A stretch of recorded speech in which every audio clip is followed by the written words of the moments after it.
చెప్పి నేను పవన్ కళ్యాణ్ గారిని డిమాండ్ చేస్తున్నాను. At the same time Pawan Kalyan గారు ఏమంటాడు, అనేకమైన మాటలు అన్నాడు. తెలంగాణ వాదులు ప్రాంతీయవాదం అంటే ఉగ్రవాదం అన్నాడు. అనుకుంటా నేను గద్దరన్నకు కారు కొనిచ్చిన అన్నాడు.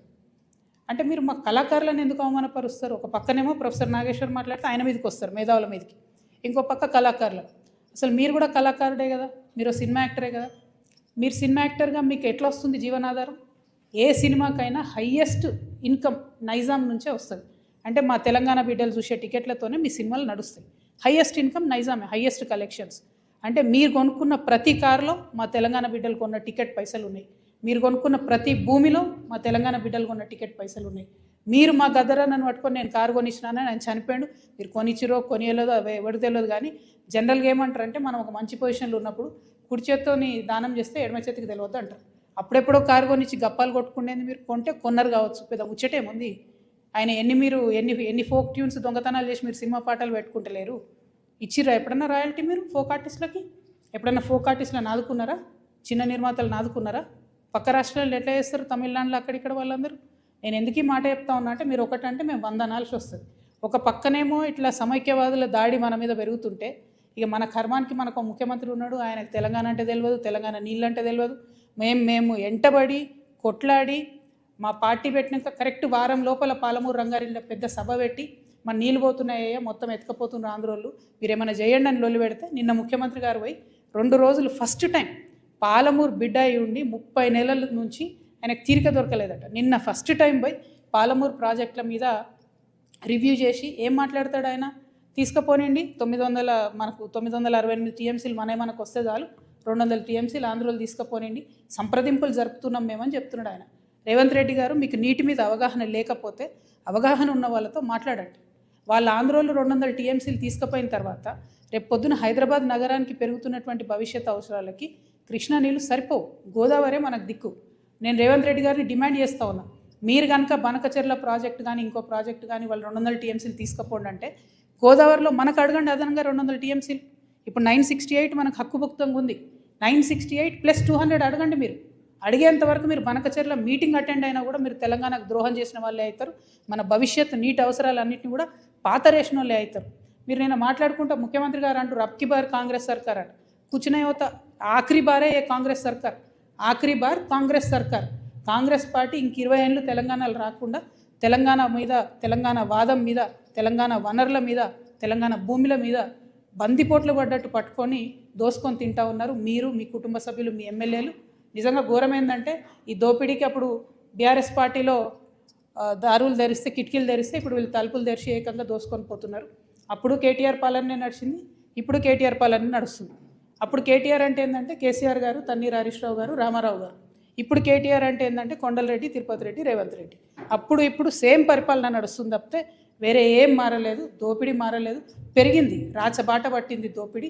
ఈ 1,00,000 కోట్ల కాంగ్రెస్ దోపిడీని ఖచ్చితంగా ఆపుతాం. ఆ 1,00,000 కోట్ల తెలంగాణ భూమిని కాపాడుకొని తీరుతాం. ఎట్లయితే వెలుగుమట్లలో పేద ప్రజల భూములు కాపాడినామో అట్లనే తెలంగాణ వ్యాప్తంగా ఉన్నటువంటి అన్ని జిల్లాల్లో మీ దోపిడీని గమనిస్తున్నాం. ఎవరు గమనిస్తలేరు అనుకోవద్దు. ఖచ్చితంగా మా వనరులను మేము కాపాడుకుంటాం. సీరియల్ లెక్క ఈ 1,00,000 కోట్లు ఎక్కడెక్కడ దోపిడీ చేస్తారో చెప్తా నేను.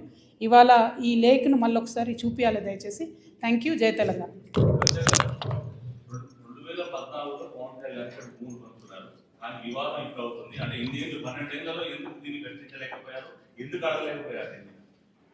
వన్ సెకండ్, ఇది ఒక్కటి చెప్పేసి కనబడుతుందా క్లారిటీ?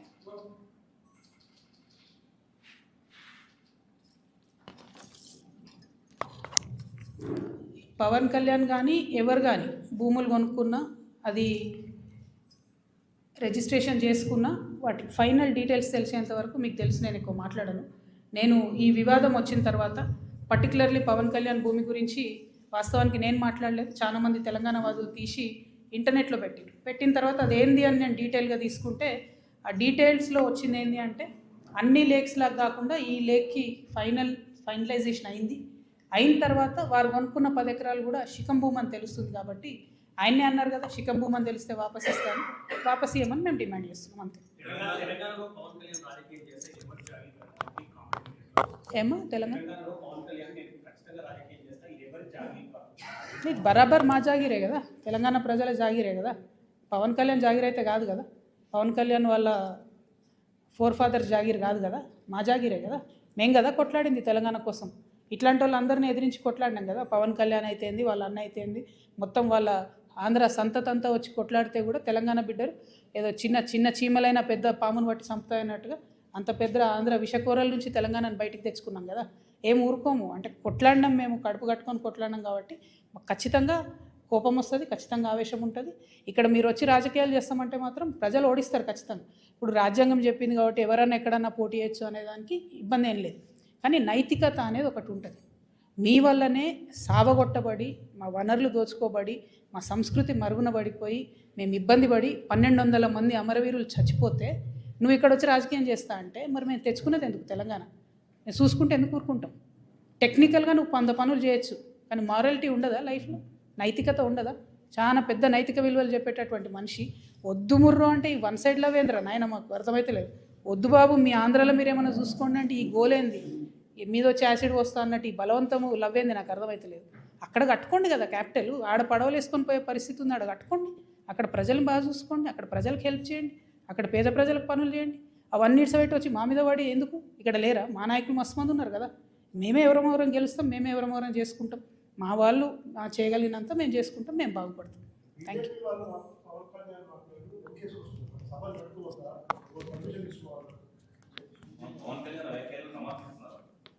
అంటే బీజేపీ వాళ్ళకి ఎవరు లీడర్ లేరు, వాళ్ళు ఏదో పవన్ కళ్యాణ్ వస్తే 2 ఓట్లు వస్తాయి అనుకుంటున్నారు. ఆ ఉన్న 8 సీట్లు కూడా పోతాయి ఈసారి, అవి కూడా రావు. ఎందుకంటే తెలంగాణ ప్రజలు గమనిస్తున్నారు బీజేపీ వాళ్ళు ఏం చేస్తున్నారు అన్నది. వడ్లు ఈడ 75 లక్షల క్వింటాళ్ళు కొనాలి అని సీఎం గారు అంటారు. పంజాబ్లో 100% పండిన గోధుమలన్నీ కేంద్ర ప్రభుత్వం కొంటుంది. మరి 8 మంది ఎంపీలు పోయి అడగొచ్చు కదా, ఇక్కడ 100% మాకు, మనకెందుకు 38% కొనాలి? మరి ఆ మాట ఎందుకు మాట్లాడరు? పవన్ కళ్యాణ్ తర్వాత సంగతి.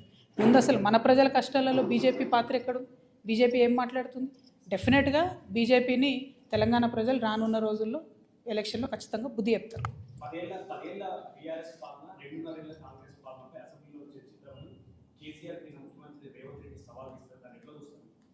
ఏమొస్తుందండి? ఇంతకుముందు వాళ్ళు సవాళ్ళు వేసుకున్నారు. ఒకసారి ఒక ఆయన వస్తే ఇంకొక ఆయన రాడు, ఇంకోసారి ఇంకొక ఆయన వస్తే ఇంకొక ఆయన రాడు.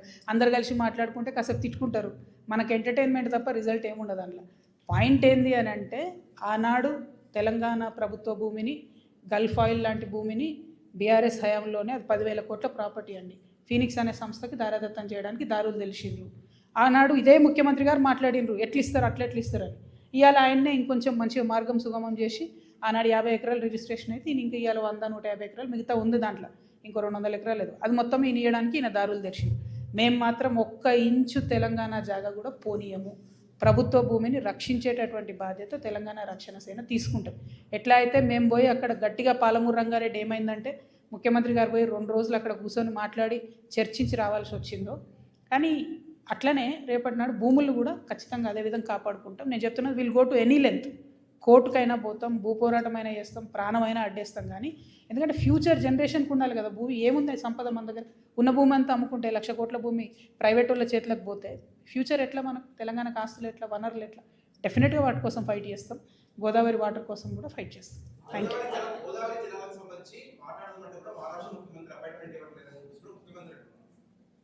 ముఖ్యమంత్రి గారికి నిజంగా చెప్తున్నా కదా, నీటి మీద అవగాహన తక్కువ ఉన్నట్టుంది. వారు పెంచుకుంటే మంచిది. ఎందుకంటే ఆయన ఓపెన్గా ఏం చెప్తున్నాడు, ఈ మహారాష్ట్రనేమో పర్మిషన్ ఇస్తలేదు అంటున్నాడు. అది రాదని తెలుసు ఆయనకు. ఎందుకంటే మహారాష్ట్ర ముఖ్యమంత్రి గారే స్వయంగా అక్కడ కూర్చొని తుమ్మిడిహెట్ అనే ప్రాజెక్ట్ ఎత్తు పెంచొద్దు అని ఆయన ధర్నా చేసినటువంటి వ్యక్తి. ఆయనతోని కేసీఆర్ గారు ఎంత ట్రై చేస్తున్నా లాస్ట్కు హైట్ తగ్గించుకొని ఒప్పుకొని రావాల్సి వచ్చింది.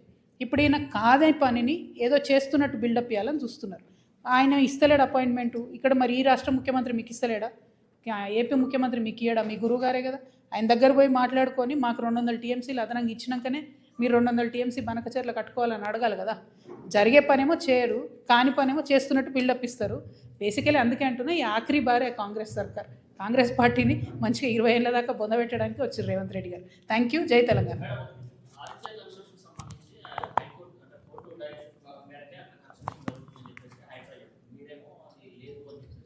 నేను చెప్తున్నా కదబ్బా, హైడ్రా అనేటటువంటిది రేవంత్ రెడ్డి గారి అవినీతి పాయలల్లో చిన్న పాయ మాత్రమే. అందులో అవినీతిని పెద్దవాళ్ళను కాపాడడానికి హైడ్రా అనే వ్యవస్థ పెట్టిండ్రు. ఈ సంవత్సరం 7,000 ఫైర్ యాక్సిడెంట్లు అయితే నిన్న వచ్చిపోయిందండి హైడ్రా. ఇలా హైడ్రా మొత్తం ఫైర్ యాక్సిడెంట్లు అంతా వాళ్ళే చూడాలి. ఈ మోరీలు నాలాలు క్లీన్ చేసేది వాళ్ళే చూడాలి. మరి ఇంకొక 10 రోజులైతే వాన పడుతుంది. ఒక నాలా అన్న తీసిరండి, ఒక మోరీ అన్న తీసిరా. పైగా ఇట్లా చెరువులు కబ్జా అవుతుంటే చూసుకుంటూ కూర్చుంటే హైదరాబాద్ నగరం నీళ్ళతో నిండిపోతుంది కదా. శ్రీ ఆదిత్య అనేది 1000కి 1000% తప్పు ప్రాజెక్టు.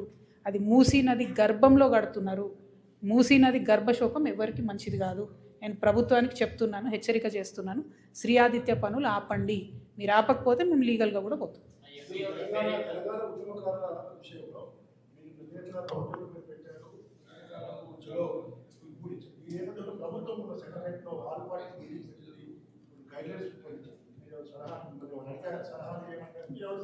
మమ్మల్ని ఏం అడగలేదు. ఉద్యమకారుల పక్షాన మేము డిమాండ్ సార్ యా తెలియదు మరి ఎందుకు చేయలేదో. మేమైతే రిజిస్టర్డ్ పార్టీయే ఎందుకు